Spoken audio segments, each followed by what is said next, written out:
ఊరికెళ్తే చాలండి. ఎన్ని పనులున్నా, ఎంత ఫంక్షన్ జరిగినా సరే మేము తోట దగ్గరికి ఎళ్ళకుండా వచ్చే పనే ఉండదనమాట.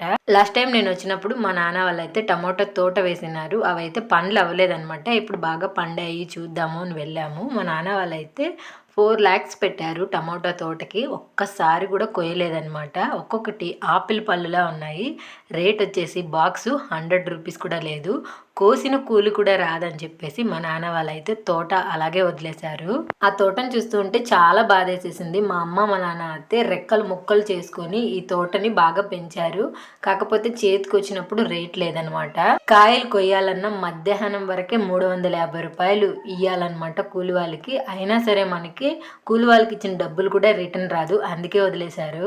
లాస్ట్ ఇయర్ టమాటా వాళ్ళకి బాగా అయితే డబ్బులు వచ్చాయండి. అందుకని చెప్పి ఈసారి అయితే చుట్టుపక్కల ఊర్లు అందరూ వేసేసారు.